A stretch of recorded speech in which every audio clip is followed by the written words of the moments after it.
All right. And we are live. I just want to quickly test our feed, test our audio, make sure that everything is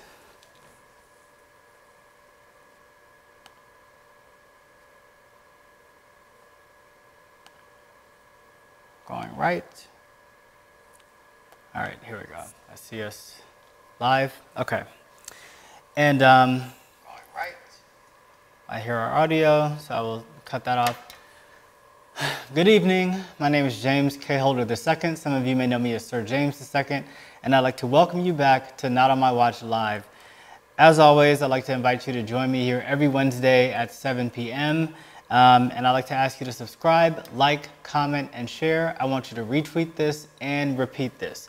As we're here, I'm going to quickly just share this with my Twitter feed so that you can join us.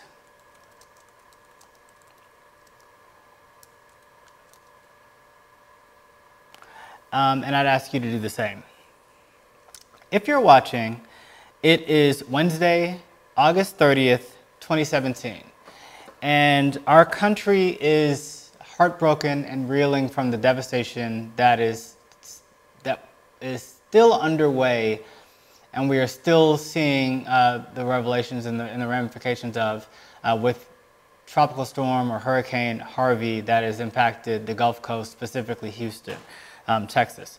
And there has been lots of flooding in Houston. Much of the city is underwater. There has been significant damage. And also, as of right now, the death toll is at 23. I do want to give a special condolences to Sergeant Steve Perez. He is one of the heroic figures who sacrificed his life in saving someone and ultimately met his demise by drowning. So our hearts go out to his family and really everyone that is struggling in Houston. And really everywhere in that region from issues dealing with this flood. Now, I do want to take a different, slightly more somber tone today because this is a real issue that we're dealing with. And I think what I'm realizing in this week with the hurricane and with our country as a whole, the culture of our country and how we go about problem solving. I think my issue is that the election was startling for me. It did make me fearful of things that would come as a result.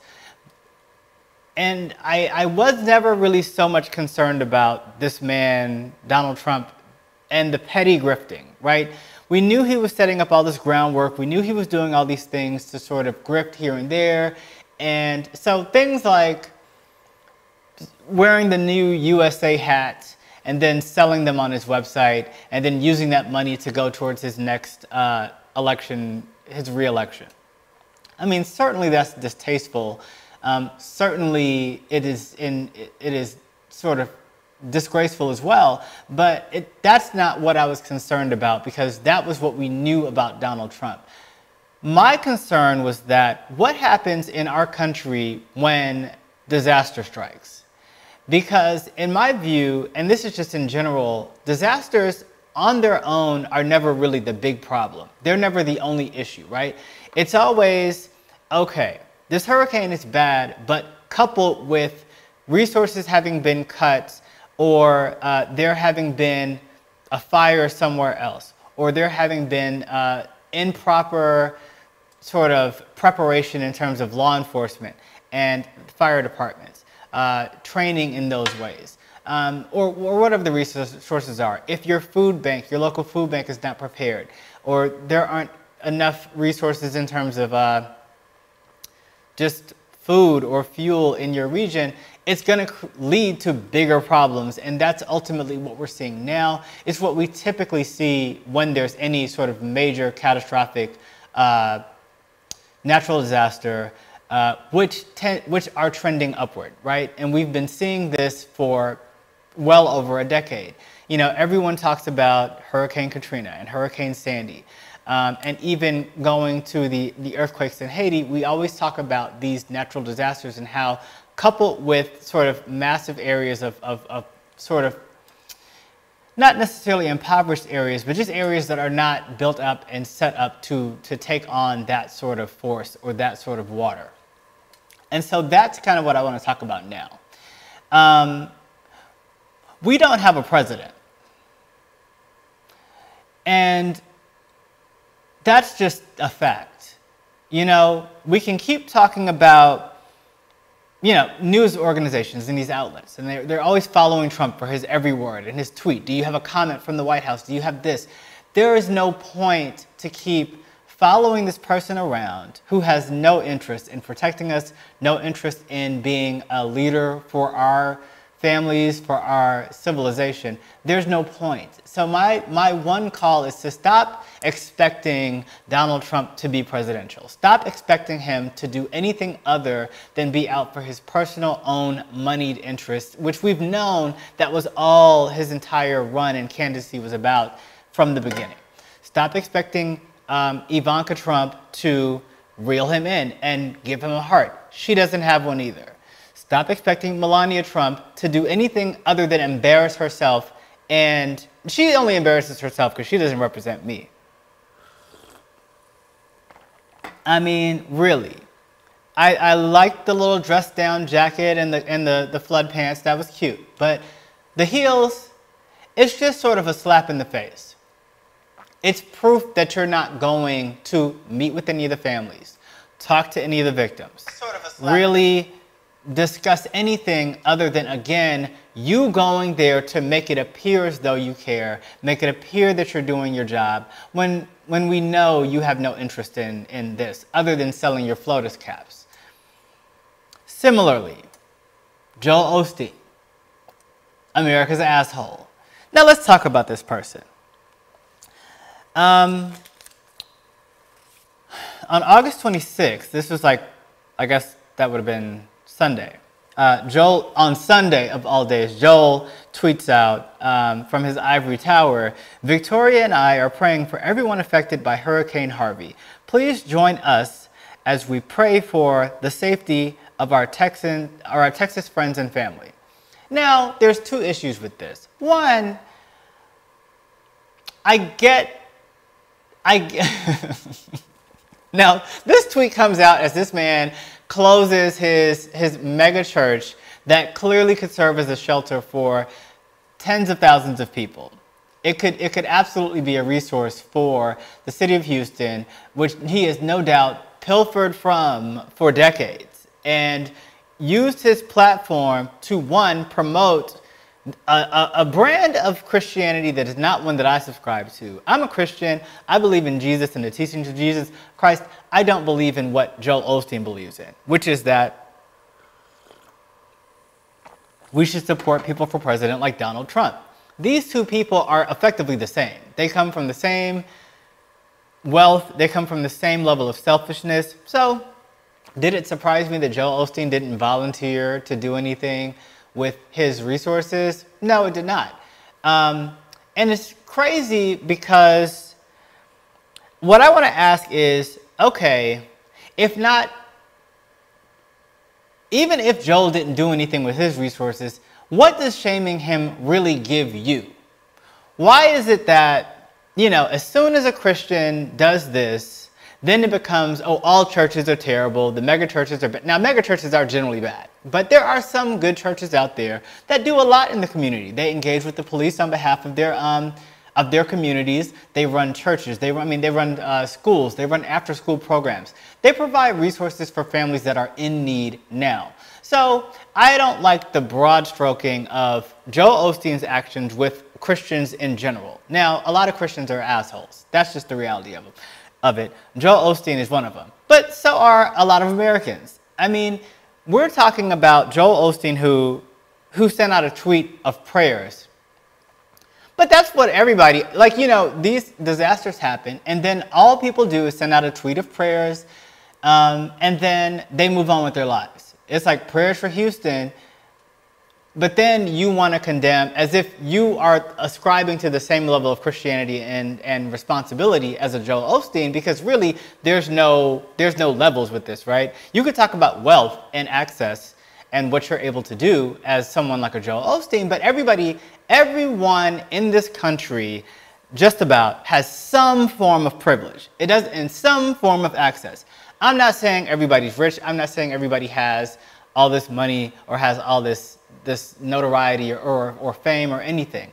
But the reality is most of us at some point in our lives, if we chose to, could offer support or a step up for somebody who's in need or facing challenges. And so rather than focus on Donald Trump and expecting this asshole to become some leader or some president for us, that's over. We're not going to have a president until at least 2020, hopefully. And that's if we get our stuff together. By 2018.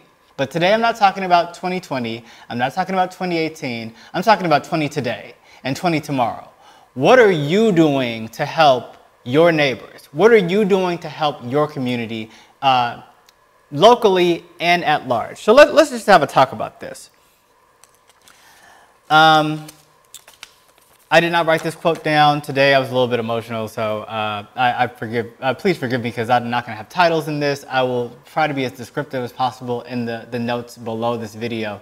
But ultimately, my call is for all of us to just do better, to act faster, act smarter, and act with more empathy than we saw. What annoyed me about the Joel Osteen response is that rather than, you know, if everybody who tweeted something negative about Joel Osteen had instead texted Harvey in all caps to 90999, the people of Houston would have got more money through American Red Cross immediately. There would have been, we wouldn't be talking about, oh, there's not enough water here, there's not enough this, there's not enough that. That would have been one source of funding for the issue that would actually solve a problem in the immediate space. Yes, it's good that, you know, due to the pressure that Joel Osteen faced, that he was able to have a change of heart and then now open his church that other people didn't pay for to be a resource for other people who are in need. I think that's great. But in that focused on Joel Osteen, how many opportunities were missed for us to do something for somebody else? So I just want to provide a few notes. And this is not me coming from a high horse place. I think that what we all have to realize, what I feel now is very similar to how I felt around the time of Hurricane Katrina. And we are just coming up on the 12-year anniversary of Hurricane Katrina. We'll soon be coming up on the, on the 5-year anniversary of Hurricane Sandy. And obviously those two were a little bit different, but it was all Americans in need, regardless of where we were. I have personal interactions and stories with those two storms, but I'll leave those for another day. I just want to talk about the path forward. What we witnessed with Hurricane Katrina specifically was we saw how race played a role in the response for rescue, in the response for providing resources for the citizens of New Orleans. Now, if you lived in the 9th Ward, you got a certain level of treatment. If you lived in, what is that area called? The French Quarter, it was different. If you lived, you know, depending on what side of the tracks you were on, your future in that city was determined effectively by your race. And what we have to really understand is that due to the fact that we still live in a segregated society, we don't go to the same churches, we don't, as black people and white people, we don't go to the same churches, we don't go to the same schools, we don't use the same playgrounds, we don't use the same waterworks facilities, sometimes we do. We don't use the same public pools all the time. We don't really share across color lines. And so when it comes to prioritizing who's going to get help first and the best help, it's almost always going to go to white people. That's just how this stuff is set up. And especially if you have somebody who is indifferent to challenging that, you know, that system or that protocol, who happens to be white, it's easy to just go with the flow and the status quo. then you're going to be perpetuating the same things. And so what I'm bracing myself for now is a similar sort of result in Houston. How are property owners in Houston going to be sort of disadvantaged due to their race or their ethnicity or their gender or their orientation, or whether they're a Muslim or an immigrant? I mean, even as disgusting as it is, there were Americans dealing with this storm, can't feed their children, don't have diapers, don't have anywhere for their pets to go, about to lose everything, having lost everything, except maybe the clothes on their backs. And they're worried about going to a shelter because they don't know if ICE agents are going to be there to arrest and deport them. This is where our country is. And so we have to now become the leadership. We don't have a president. We turned that in school, and I went to design school, I went to architecture school, and what we would do, what our professors would do, we would have a pinup. And you would have a pinup, and it would be a drawing of something that you wanted to show. Sometimes you drew something really bad, and your teacher would just take that drawing and just turn it over, because it doesn't exist. We don't have a federal government right now. We don't have three functioning branches. We don't have a president. We don't have an executive branch. We don't have any of that stuff. I mean, the American Red Cross is sort of on the ground. They have a good reputation for helping in immediate need in space. So I don't shy away from giving to the American Red Cross.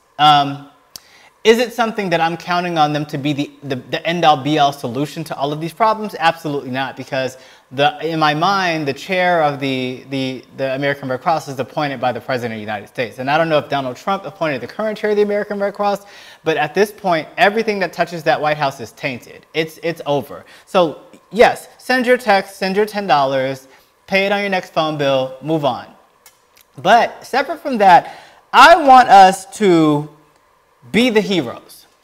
Stop waiting on Joel Osteen to be a hero. Stop waiting on Ivanka Trump to be a hero. Stop waiting on John McCain to be a hero again, even though he was, when we really, really needed him.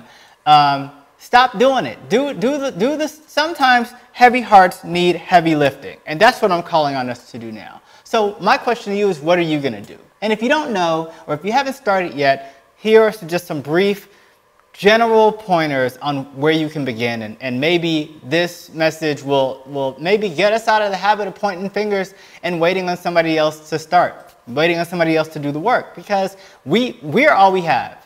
We are the best resource. We are the ones who are going to be the solution, the resolution to what we are facing in this country. Start small and start local. And I'm not saying I want you to take initiative, but it doesn't mean you have to bear the brunt of everything. It doesn't mean you have to start an organization or start, this whole thing. You can work with other people who are already on the ground, who are already doing things. And so go to your local organizations. If you're a student, volunteer with your student organizations on your campus.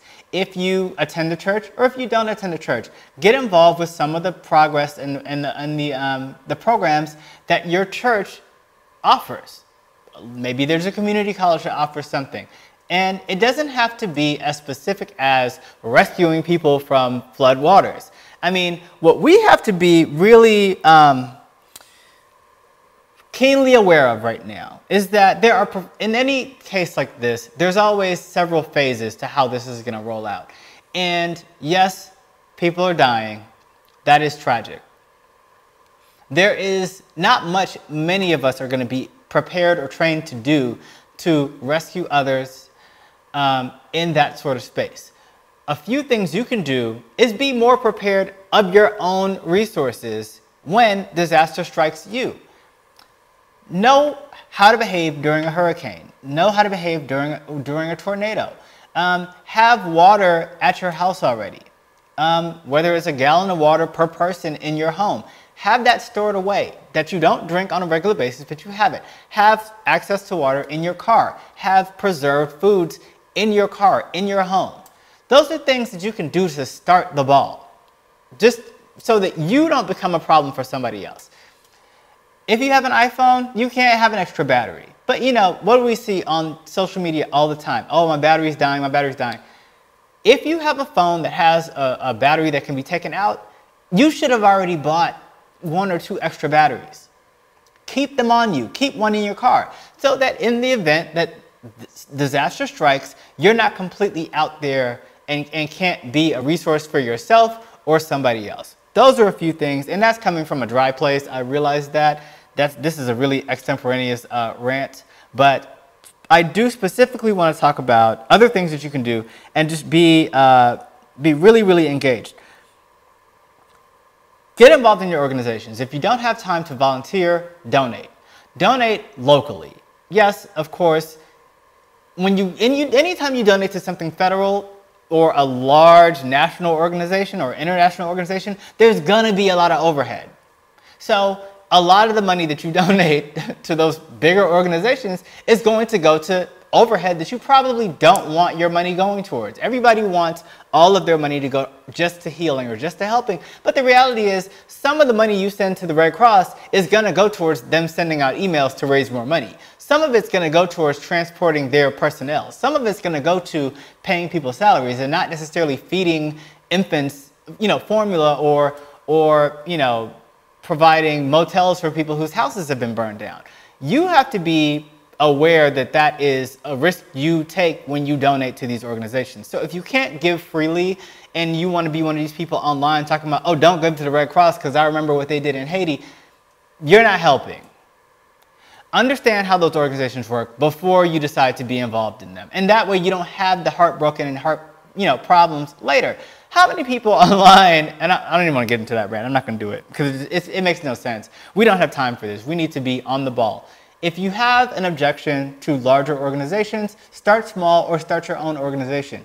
Work within a church. Again, many churches are not Joel Osteen's church. They do many things for the community and offer great resources. So that's a very good way to get involved, even if you're not particularly religious. There's ways you can be a part of what their service is, whether it's being a part of a food bank, whether it's being a part, and a lot of these organizations don't need you to necessarily donate to a food bank. Sometimes you're just going in there and helping them organize. Sometimes you're just going in there and helping them catch up on things so that their operations go more smoothly. Sometimes you're packing meals. Sometimes you're delivering things. It just depends. But there's ways you can get involved. And you don't have to wait until Thanksgiving. You don't have to wait until there's a hurricane. You can do this on a regular basis. I would say think very broadly about the future of the city of Houston and other impacted areas. What are going to be the needs of the people who live there or used to live there? Many are going to be displaced. They're going to need new jobs. They're going to need homes. What are your specific skill sets that you can offer in a way to help people facing these challenges? And maybe you're an attorney. Maybe you can provide sort of legal services or counseling to smaller groups of people. Who knows? Maybe you could just take a pro bono case. Who knows? Maybe you have a spare room with an extra bed. Maybe you can let somebody crash on your bed that you don't know all that well, Airbnb style, for 2 weeks or 3 weeks until they start to get back on their feet. Maybe you're donating to a local orphanage. There are so many ways and there's so many needs that are going to come as a result of this in the next 2 months, 3 months. So I know it's tough on people, and I know everybody wants to give now and do all this stuff. But if you don't have it now, that's fine, because they're still going to need you later. So just keep your ear to the ground, be ready for when somebody calls on you. And I just want to separately point out, you don't have to help people in Houston. I mean, you can help your neighbors in your own town, because the reality is some of the people in Houston before this hurricane hit didn't have food. Some of them didn't have diapers then, and so do some of your neighbors. And so my thing is, you can help people before it becomes dire straits. You can help people before it becomes this national emergency. We can prepare these things. And it might be as simple as you knocking on your neighbor's door in your apartment building who's a little bit older, or you know they just had hip surgery, and you offer to take out their trash for them. Or you offer to just bring them lunch. You can send an Uber Eats meal to anybody who has, just about anybody in this country. If I wanted to feed you, I could send Uber Eats to you, to your location for your whole family. You tell me what you want, no matter where you are, I can type this in my phone, you can be eaten in 30 minutes, if I chose to do that. So think outside of the box. You can get groceries delivered to anybody. You don't have to leave your desk if you want to help. So maybe the way that you help is sending a text message to the American Red Cross. Maybe it's not. Maybe you just sort of pseudo-adopt a family or two, and you just say, okay, well, I'm going to help this family with groceries once a month. I'm going to sort of take in this elderly neighbor in my building, and I'm just going to call them once a week and see, is there a bill they need help with, or maybe there's something wrong in their apartment that I can go help them fix. Maybe their their disposal unit in their kitchen sink needs looking at. Who knows? But sometimes people have needs that become greater needs because they've been ignored and they don't have the resources to solve those things. So yes, our hearts are with Houston, but people are in pain and people need help everywhere. So if you're thinking just about what you can do to help people in Houston, I would say think bigger than that. Dig deep and give until it hurts. You know, a lot of us sort of don't think about the things that we can do sort of outside of spending or just in addition to something else. Like even if I'm going to the grocery store and I might only need half a dozen eggs. Okay, well, why don't I just buy a dozen eggs and give the other 6 away to that elderly neighbor that I just kind of adopted in my building? Those are simple things you can do to help. And it might hurt you a little bit, but you know, we also have to remember that you have to do, you have to do well before you can do good. So, you know, it's not helping anybody if you're giving your rent money away to flood victims and then you end up out on the street and then you in a shelter with them for a different reason. Make sure your own stuff is taken care of and then be a resource for other people, but be creative about it. Don't wait until something happens or something, you know, that it becomes. I'm trying to see how long I've been streaming because I have not, oh, goodness gracious, we're at 27 minutes. And I would just say, just beyond that, don't stop and don't wait. Be a light, be an example for other people. Joel Osteen is not our hero. Donald Trump is not our hero. Okay?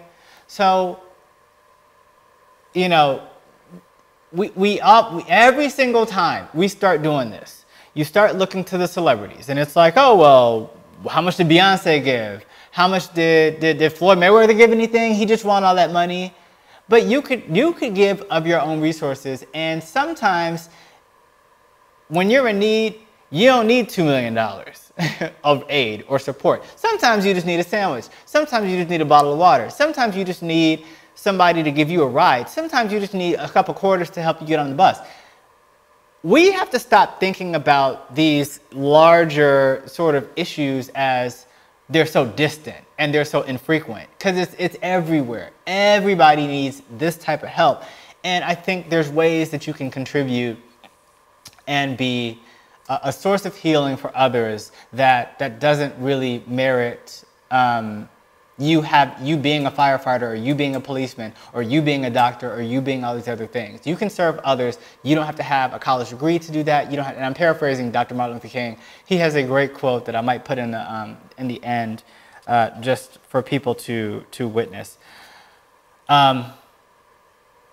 But that's it. Just stop waiting for other heroes. Be the hero. That's it, and do it today. I sent my text to the American Red Cross. Until we figure out who the best organization is on the ground to be giving towards. Maybe you're still giving to Flint. Maybe that's your service. Maybe that's your ministry. That's great. Pick something and be committed to it. It can be local, it can be distant, but be committed. And just, it doesn't have to be a lot. Just do something. Be creative. Be a part of the force that is healing in this country, because we have problems. And until we get around to solving those problems, these types of occurrences are going to keep happening. And they're not going to be mitigated by the fact that we have an incompetent president of the United States and an incompetent first daughter and an incompetent first lady and an incompetent set of first sons.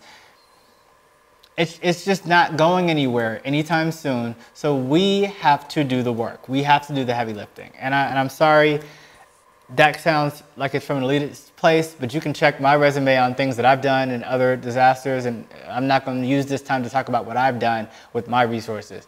But even this show, this operation, and I know it's just my little weekly podcast and my little cooking show that I'm trying to do, which I will self-promote later. I started out with a camera and a light and a microphone, and that was it. I knew that the media failed us. I knew I wanted to be a separate voice of healing for somebody out there. And so I just started recording every single day. After the election, I just took my phone, I went on Facebook Live, and I recorded a message for 20 minutes every single day after the election. And then at the inauguration, I started this show. And, you know, every week, many of you donate $1, $5, $100. Some of you donate $500. People support this show in a very big way, and I'm very grateful for that. But there were 10 episodes done before anybody gave a dime. So what I'm saying is, and then of course I started making little improvements, stuff started changing, but I don't want you to wait until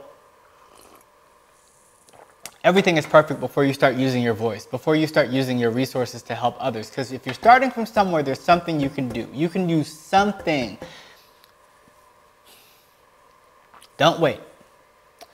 With that, I would like to thank everyone who has made a contribution to my shows, which are this show, Not on My Watch, and also The Counter TV. And I'm going to put shamelessly the link up above because I have this program that can put titles up.